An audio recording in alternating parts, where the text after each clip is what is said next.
Hello, everyone, and welcome back to another episode of Do I Have Time for This? The series that looks at old and new video games, both indie and AAA, to help you figure out whether or not you have the time to actually play it, finish it, 100% complete it, or just leave it in your backlog to forever gather dust. We're all busy in life, jobs, kids, classes, exercising, you name it. So let's take a little time right now to look at the System Shock Remake and figure out, do I have time for this? System Shock is a remake of the original 1994 first-person action-adventure game, which was crowdfunded and developed by Night Dive Studios.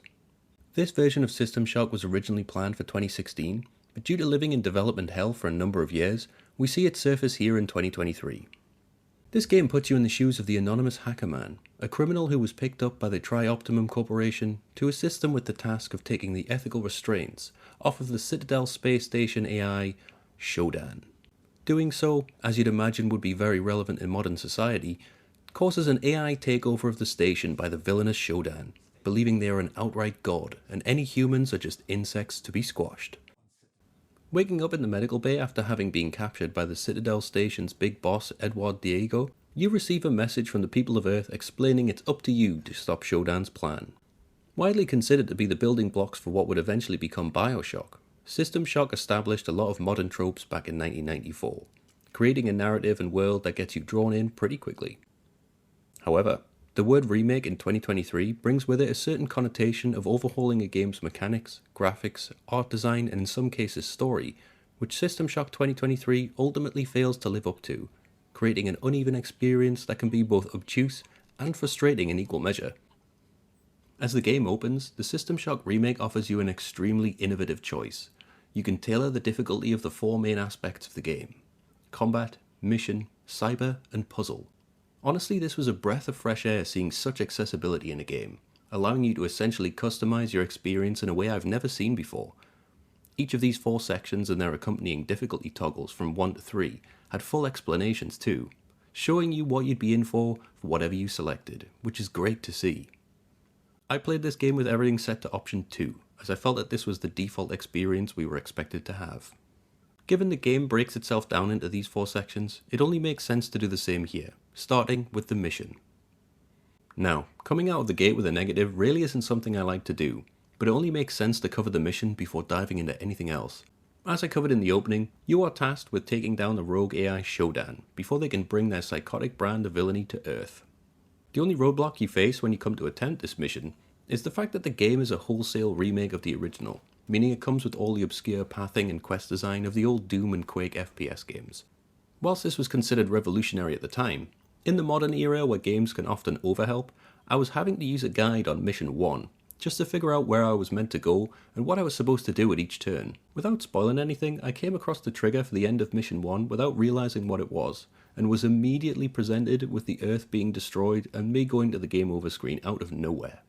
On difficulty setting 2, there were pretty much no indicators on what I was meant to do at all, save for the occasional call from an NPC telling me I need to do a task or finding an audio log that covered the whereabouts of an item to assist with the journey.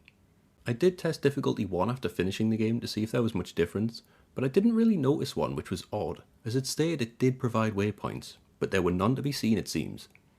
Whilst there is an extensive map, and navigation around the levels of the station is actually not too bad, it's hard to get a sense of elevation or direction, especially when floors overlap. With other handy hints such as pressing a button only to get the message, button pressed, I really feel like Night Dive could have made an effort to overhaul the mission system to provide a better indication on what to do, where to go, and how to do it, leaving the completely obscure system they currently have to mission difficulty number 3. Combat does have a fresh coat of paint here, with some detailed animation for reloading guns, and some great particle effects on the energy weapons, to show off the level of power you're using. The downside is the weapons don't have a great deal of impact, and no real kick to them to make them feel like actual guns. It almost feels a bit like shooting a really realistic looking airsoft gun at cyborgs on the station. There are definitely some gameplay options I love when it comes to the weapons in System Shock. Having 2 types of ammo for most of the bullet firing guns and multiple settings on each of the energy weapons allows you to pick the right weapon for the right combat situation at the press of a button. I also really appreciated the fact you find spare guns in the environment that you could pick up, with the option to empty the spare ammo out of them, then drop the gun back on the ground. A truly immersive positive to the experience. There are 12 or so guns in the game that I found alongside multiple grenade types and melee weapons. A large majority of the guns had at least one upgrade for it, with some of them having two, which you have to buy from the vending machines in exchange for the in-game credits on the space station. These upgrades are your standard fare of capacity, accuracy, and damage bonuses. You can also find special patches which sit in the consumable item slot and let you buff your melee damage, speed, stamina, and vision, but they do have side effects when they wear off. One of these side effects is hallucinations, which makes the old style sprites from the original game appear on the screen, a very cool addition I thought. The large majority of firefights are a bit disappointing, I have to say, with you popping round a corner, firing a few shots, and then immediately hiding again before you take any hits, as you take an insane amount of damage very quickly on this game, especially from enemies with explosives. There is the option of an energy shield you can pick up at one point and upgrade, but I didn't realise for half of the game how it worked, as there was no immediate key binding for it when I picked it up. This is just another one of the old school hang-ups Night Dive seemed to leave in to be true to the core experience, where a lot of the items you find are ill-explained, and you have to use them to truly understand what they're for. In this case, the lack of explanation that you have to go into a menu to physically use the shield was only a detriment to the gameplay. I also found the death mechanic on the game to be very hit and miss. A bit like the machines you could find and activate on Returnal on the PS5, you can find a device that resurrects you upon death in most instances, which is great, no lost progress. But if you die without the machine on your current floor being activated, you're forced into a good 2-minute long cutscene of your cool hacker man being turned into a cyborg. Every single time. And like I said, you can die in a couple of hits, especially against bosses who like to spam explosives and two-shot you before you can even move. Now, onto the cyberspace aspect of System Shock, by far the most bizarre and most surprising part of the game. I never played the original, so sitting down to this remake I had zero expectations as to what I was going to get. When I saw what the cyberspace sections were referring to, I was very confused to say the least. Essentially, at certain points, there will be locked doors or platforms that need to be activated using a cyberspace lock, a green sort of triangle that you stick your head into. Once you're in here, you're essentially transported to the version of Tron you get after licking one of those toads from The Simpsons.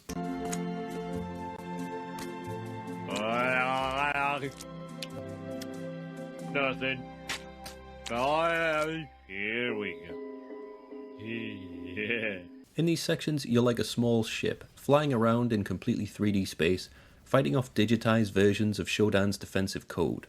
The idea is to find these beams of light and destroy them, then escape from cyberspace before the defensive code takes you out. It sounds cool on paper, but it's really jarring, completely ripping you from the immersive space station setting to something extremely 90s, where there's pretty much no damage feedback, so you can't tell what's hurting you and from where, and in a place where you can literally be attacked from all sides. These were my least favourite sections, mostly being either too easy where you can sit in huge open spaces and fire endlessly with no issues, or being in ridiculously cramped areas where you could barely move and died in seconds. There were a few extra gadgets you could get to flesh out the gameplay in these areas, like a decoy and an escape module, but honestly, they didn't offer enough reason for me to actually use them, especially the escape module, as there was no HUD indicator to tell you whether there were more beams of light to destroy. I made sure I went to the end every time. However, oftentimes if you opened the door then died, the door was still open anyway, so I found myself repeating sections in the hope of unlocking a new door, only to find out I was right next to the end and wasted my time. I genuinely felt like a positive aspect of the System Shock remake were the puzzles. The majority of the puzzles revolve around rewiring circuits and power flow, with the occasional extra puzzle. If we don't count figuring out the mission objective itself as a puzzle, I'd say overall they were very satisfying and had me scratching my head a few times when doing them. You also receive an item later on that allows you to completely bypass this minigame, which came in handy when you had to rewire something in a short space of time. I truly love what Night Dive has done with the art style of the System Shock remake. Whilst the whole game is wildly different from the original sprites and pixel graphics, the remake mixes contemporary modern visuals with a pixel art style to create something wholly unique. The space station itself is massive, containing all of your usual space vessel sections: medical, maintenance, flight deck, security, nothing out of the ordinary. These 9 floors, with some exceptions, have a very similar visual design in spots, where it almost feels a bit too homogeneous, but they have enough individual character to stand on their own as unique sections. Whilst each floor is definitively separated by an elevator ride to hide load times, the design of them is often quite well linked, It's a bit cliche to say these days, but similar to the way Dark Souls offers interlocking pathways and doors which open back to an area you were at a good while ago, System Shock does actually provide a lot of shortcuts in its level design. Whilst the story is mainly told through audio logs, phone calls and files, a byproduct of the original game, there is some visual storytelling smattered throughout the Citadel. You can see the difference in the way the working class live on the maintenance level when compared to the elite class on the executive level, with gold-plated everything adorning their rooms and statues to decadence everywhere. In hard-to-reach places and behind locked doors, you can find blankets, stashed food, audio logs from survivors who tried to hide from Shodan, but were ultimately tracked down and assimilated into their army. Speaking of Shodan's cyborg army, the enemy designs are a bit hit and miss here. Whilst you have the threatening-looking bigger cyborgs in the late game alongside the soldier-looking variants from the early game, when you first begin, it's really hard to take the mutant and starting robot designs seriously. I mean, the first enemy you come across is an aggressive Alpha 5 from Power Rangers. Who cares what you're detecting, you big floating head? Just be quiet. I have work to do.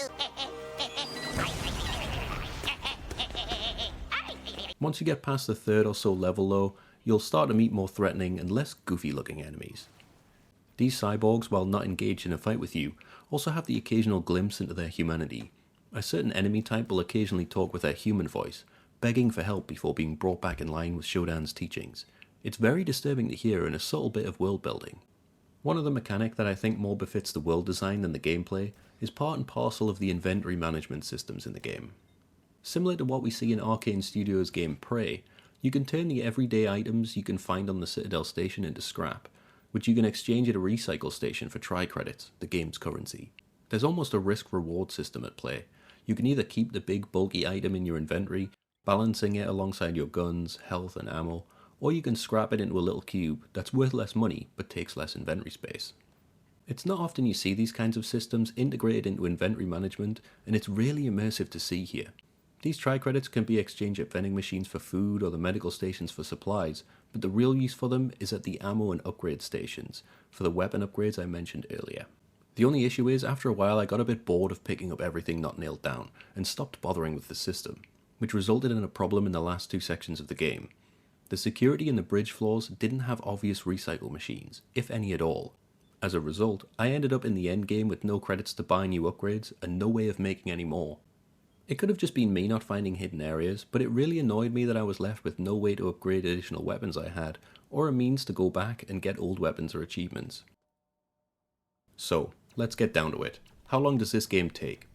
If you're looking to just do the main story, a few achievements and having a few setbacks, you'll be looking at around 20 hours. If you decide you're going to get all of the achievements and collectibles, you can easily push this to around 30 hours plus, depending on whether or not you follow the guide.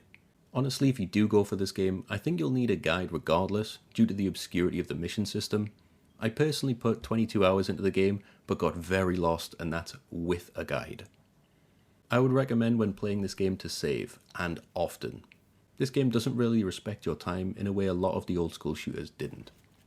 The way the missions wind across all the different levels of the station means you'll be backtracking an awful lot, and the fact you can die in a few hits, like I said before, can add frustration no end, especially if you have to watch the unskippable game over screen. At one point during the game, if you haven't made pen and paper notes, you'll be asked to backtrack through every single level to a certain point where the security nodes are. You need to destroy these to reduce the security level on the floor to 0, which stops the enemies from near infinitely respawning. If you haven't taken note of something you wouldn't know to do until near the end of the game, you'll have to go back to each location, then head back up to the bridge. Seriously, this game does not respect the time of anyone without the time for extended play sessions. Trying to memorize the layout of the floor, what you were doing previously and where you found an item 10 hours ago can be a real pain. So if you do decide to play this game, make sure you have at least a few hours spare and save often to avoid losing progress to cheap deaths. Luckily, I never encountered any technical issues or crashes with this game. Just a few enemy textures glitching, and a funny thing where if you leave an area and come back, enemy corpses will stand up and fall again of their own accord. Again, like I always point out where possible, there is actually a free demo available on Steam which will give you an indication of more or less everything on offer in the System Shock Remake. The demo only sticks to the first floor, so you'll miss out on the better enemies later in the game, but you'll still have a flavour of the combat, puzzles, and cyberspace sections. Ultimately, I don't think I can wholeheartedly recommend the System Shock Remake to you. What this project started out as, compared with what it ended up being, is completely different. Instead of an overhaul of the core mechanics and an upgrade to the mission system, we got an almost exact remake, warts and all, including all of the trappings of our old 90s PC gaming experience. This level of obscurity in my mind is only loved by a certain type of gamer, so if you know just listening to this video that you're a fan of more directed experiences, this is not the game for you. The lack of direction for the missions, coupled with a lackluster combat system, marred the immersive world and some truly innovative gameplay mechanics that I wish I could see more in games. I'm going to be brutally honest with you, I did not like this game by the end. The mystery and art style drew me into the Citadel station, and definitely had my interest in the outset. But the longer the game went on, and the more I had to deal with the missions and combat, the less I liked it. Near instant kill bosses, power-ups I had to manually toggle in the inventory with no set key bindings, constantly respawning enemies when I was trying to figure out just what on earth I had to do. All of this really ground me down as I hit the 20-hour mark, for an ending sequence that made zero sense, and the actual ending which left me saying, is that it? This game has its place, and will definitely have its die-hard fans, but I'm alright with holding my hands up and saying I'm not one of them. Whether you believe the development time and effort put in was worth it is entirely up to you, but from my standpoint, this is one remake that was better left in the past. If Night Dive managed to remake System Shock 2 and implement a few of the tweaks to the shooting and mission structure, I truly believe we could have a fantastic game on our hands, but this one just missed the mark and left in a few too many of the older aspects of the original. So, do you think you have time for the System Shock remake? On this channel, I like to give my thoughts on the game alongside a bit more of a deep dive on the time you have to invest, so you know what you're getting into before you load it up. Because time is precious, right? If you enjoyed the video or found it useful, feel free to like and share. If you subscribe, I'm looking to put out regular content like this alongside some more in-depth video essays, so stick around, and if you have any requests on future videos, just drop them in the comments. And finally, if you want to come hang out and chat with me, you can find me over on twitch.tv/GraciousRhino every day. I'm Gracious Rhino, look after each other, and I'll catch you soon.